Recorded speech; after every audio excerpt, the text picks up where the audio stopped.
김성환 평론가, 양지열 변호사 자리했습니다. 오늘 첫 번째 주제, 요거는 남일 같은 대한항공과 내 돈 들어가는 국민연금에 대한 이야기인데 보겠습니다.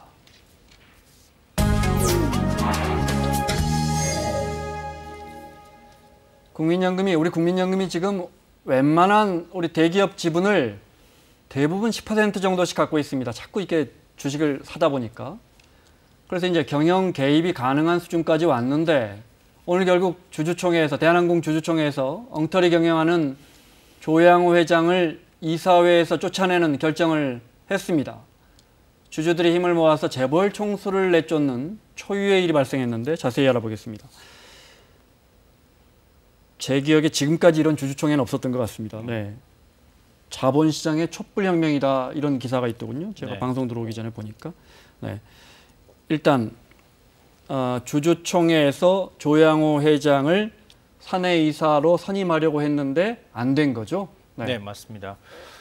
대기업 총수가 주주총회에서 이렇게 경영권을 잃은 사례가 첫 번째 사례이기 때문에 좀 상징적인 의미는 있고요. 네. 또 이제 경영권을 물려받은 지 20년 만에 지금 대한항공 경영권에서 손을 떼야 된다고 하는 상징적인 의미는 있습니다. 네. 그렇지만 뭐 조양호 회장이 경영에서 완전히 멀어지는 건 아니고요. 회장직은 그대로 유지하고 있고요.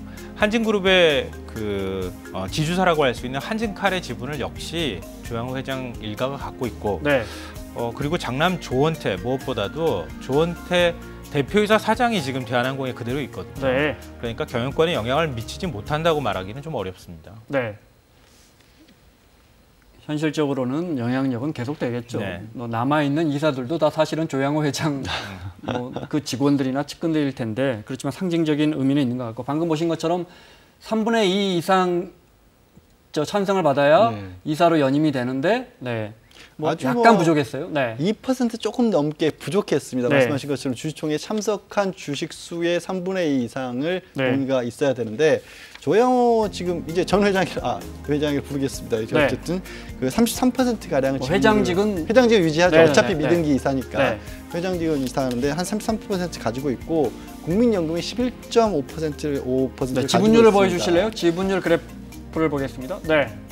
그리고 이제 외국인 투자자가 거의 25% 가량, 네. 그다음에 소액 주주들이겠죠. 그런 기타가 한 30% 가량 가지고 있는데, 이게 이제 우호 지분을 따져놓고 본다라고 한다면 33%이기 때문에 뭐 3분의 1을 넘기가 좀 어려웠던 상황인데, 아시겠지만 그 동안에는 소액 주주 하시는 분들이 적극적으로 의사결정 과정에 주주총회라고 하는 게 대기업에서는 굉장히 형식적이었잖아요. 네, 네. 그런데 오늘은 어쨌든 3분의 1을 충족 못 시킬 만큼 적극적으로 반대 의사가 표명이 있었고, 거기에 네. 이제 국민연금이 스튜어디십 코드를 발동을 한 거죠. 네, 알겠습니다.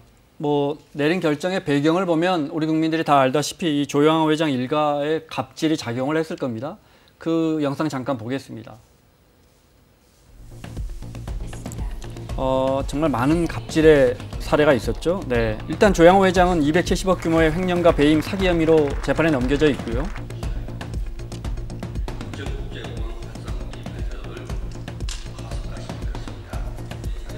그리고 조양호 회장의 부인 이명희 씨도 폭행은 물론이고 폭언 이런 것도 여러 번 사회적 물의를 일으켰죠. 이럴 때 넥타이야! 크게 말해! 없는데 왜 넥타이? 빨리 전화하란 말이야. 또 가사 도우미를 위한 폭언 녹취 이런 것도 계속 나왔죠. 죽여버릴 거야. 얼굴 이리 다 있어 그냥.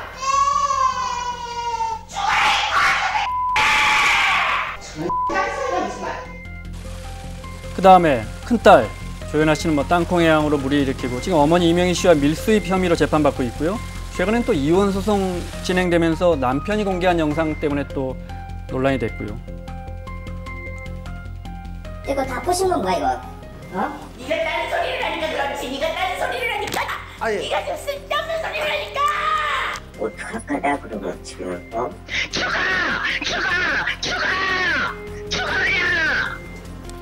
둘째 딸 조현민 씨는 물컵 갑질로 또 유명세를 치렀는데, 네, 그래서 또 조양호 회장이 여러 번 사과하기도 했죠. 제가 교육을 잘못시킨 것 같습니다. 죄송합니다. 그리고 이제 남은 아들 조원태 지금 사장입니다. 네, 역시 여러 의혹에 제기됐었는데 네, 조원태 사장은 그대로 이제 경영을 할 것 같고요. 네. 자, 좀 자세히 알아보겠습니다. 이런 가족들의 일탈 때문에 국민연금이 이사 선임을 반대하겠다 그런 건 아니겠죠. 네, 맞습니다. 크게 두 가지 이유인데요. 네. 기업가치 훼손과 주주권익 침해 네. 이 두 가지 이유를 내세운 겁니다. 기업가치 훼손이라고 하면은 뭐 이렇게 일탈적인 행동이나 불법 행위가 있었다 그러면 자연스럽게 기업의 브랜드 가치가 훼손되지 않겠습니까? 네. 그리고 또 이런 불법 행위가 계속 있다고 하는 것은 부당 내부 거래라든가 일감 몰아주기나 이런 행동도 있다고 하는 거거든요. 그러면 기업에 직접적인 손해를 미치는 거 아니겠습니까? 네. 그렇게 회사에 손실을 끼치게 되면은 결국은 주가 하락으로 이어지고 주주 권익이 침해당한다. 그러니까 이런 측면에서 경영권을 이런 총수는 행사하는 것이 안 되겠다. 네. 이렇게 판단을 한 것이죠. 국민연금의 최대 존재 이유는 우리가 모은 돈을 잘 투자해서 수익을 안정적으로 내는 건데 이 사람이 사내 이사를 하는 것이 오히려 거기에 회사에 손실을 끼친다는 겁니다. 네, 회사 이익에 손실을 끼치고 다른 주주들의 이익을 침해하는 거겠다. 결국은 주가가 떨어지고 네. 주주들이 나중에 가서 손해를 보게 되지 않습니까? 네. 국민연금도 주주의 그 입장이기 때문에 네. 우리가 국민에 모아서 준 돈을 투자했는데 결국 거기서 이익을 내지 못하고 손실을 입는다 그러면 결국 국민의 손실로 돌아가는 그렇죠. 거 아니냐. 네. 이런 논리가 맞는 거죠. 오늘 이 결정이 나고 나서 대한항공 주가는 2% 이상 올랐던데 이건 어떻게 봐야 합니까? 시장에서 많게는 시장에서 이제 네. 이런 부분들에 대해서 긍정적인 평가를 하는 겁니다. 쉽게 말씀드리면은 그 말씀은 조양호 회장이 없는 게 낫겠다? 네, 오너 리스크를 떠안고 있는 거예요, 회사가. 네. 그런 불확실성이 제거가 됐다고 보는 것이고요. 네. 아마 기억하시겠지만 삼성 이재용 부회장이 1심에서 실형 선고받았을 때 외국의 뭐 유명한 경제지라든가 외국 언론들이 대부분이 한국의 기업 총수 체제 내에서 굉장히 불확실하게 경영이 유지되고 있다. 네. 그런데 차라리 이번 기회에 재벌 개혁이 이루어지게 된다 그러면 네. 오히려 기업 가치에 도움이 될 것이다. 이런 판단을 한 적이 있고요. 그럼 이제 보도를 했고 실제로 당시에 삼성 주가도 뭐 펄펄 날지 않았습니까? 지금은 많이 떨어졌지만 네, 네. 그런 것들이 지금 주가에 반영이 됐다고 볼 수 있습니다. 네. 그런 식으로 하면 SK 주가도 최태원 회장이 감옥만 가면 올라가더라고요. 예, 네. 거꾸로 뭐 지금 그게 나오는 뭐 거잖아요. 정확한다고 볼 수는 없지만요. 대한항공 측 입장이 나왔습니까? 대한항공 측에서는 뭐 다른 건 아니고 이 사내 이사로 연임이 부결됐다는 게 곧 경영권 박탈로 이어지지 않는다. 네, 뭐 그건 네. 당연한 얘기겠죠. 지금 현재도 여전히 아들이 그대로 조원태 이사가 대표이사로 있기 때문에. 네. 근데 다만 말씀드린 것처럼 이게 어떻게 보면 원칙적으로는 소유와 경영이 분리됐다고 하는데 대한민국의 재벌이 분리되는 경우는 없지 않습니까? 그거를 이제 주주로서의 적극적인 권한을 처음으로 뭐 스튜어드 코드십이라는 게 글자 그대로 집사로서 우리가 네. 돈을 맡았으니까 잘 되도록 이끌겠다, 의무를 돕겠다라는 거니까 그 부분에 이제 상징적인 조치가 나온 거겠죠. 네, 스튜어드 코드라는 게 이제 우리나라도 지난해 국민연금이 도입을 했는데 국민이 맡긴 돈을 우리가 집사처럼 잘 운영해서 수익을 남겨 돌려드리겠습니다. 이런 거더라고요. 네. 이제 중요한 걸 여쭤보겠습니다. 국민연금이라는 게 투자만 하는 거였는데 알고 봤더니 지분이 자꾸 늘어나니까 막 10%씩 갖고 있으니까 이제 경영에 개입해도 되는 것이냐 이 문제는요. 근데 이거는 참 정리하기는 쉽지 않은데요. 네. 지금 이 주주총회에서 반대 의결권을 행사했다고 해서 곧 경영에 참여한다라고 보기는 좀 쉽지는 않습니다. 네. 근데 이건 한 절반 정도 참여한다 이렇게 봐야 될 것 같은데요. 네. 그러니까 기업들 입장에서는 공적연금이라는 성격을 갖고 있는 기관 투자자가 이렇게 주주총회에 개입하면 결국 경영권을 훼손하는 것이 되는 것이다. 이렇게 연결을 하고 있는 것인데 네, 네. 실제로는 거기까지 간다기보다는 최소한의 주주로서 견제 역할을 한다. 이 정도까지 이해하시면 어떨까 싶습니다.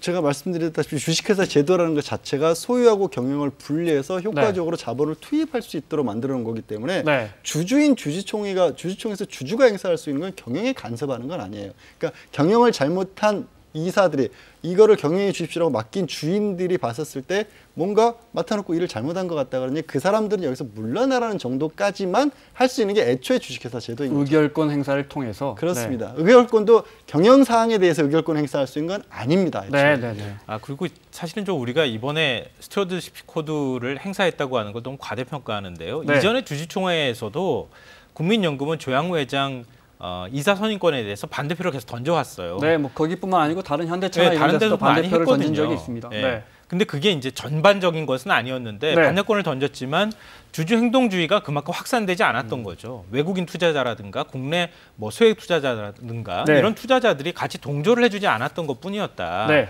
그러니까 이번에는 사회적 인식이 그만큼 바뀌어왔기 때문에 이번에 이렇게 경영권을 잃게 만들 수도 있었다 이렇게 생각하시면 될 것 같습니다. 네.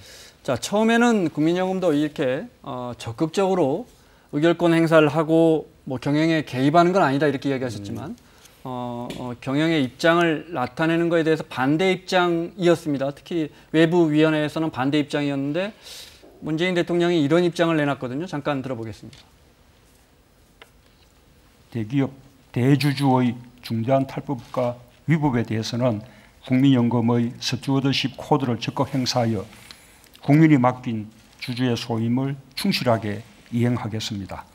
그리고 나서 국민연금이 적극적으로 개입하고 의견을 내는 쪽으로 방향이 바뀌었단 말이에요. 네.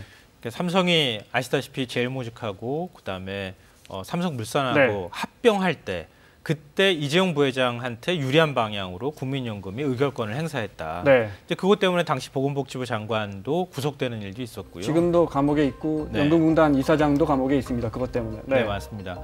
그러니까 그렇게 국민연금이 정치적 의사결정을 하게 될 경우에 이제 나타날 수 있는 부작용을 대표적으로 보여준 사례라고 할 수 있는 거죠. 네. 근데 그거는 사실은 이제 의결권 기구에서 일반 기업에서 결정하는 문제를 직접적으로 그땐 개입한 거고요. 네. 이번에는 주주총회에서 공식적인 입장을 표명한 것이기 때문에 그때와는 조금 구분은 해야 되지 않을까 싶습니다. 네.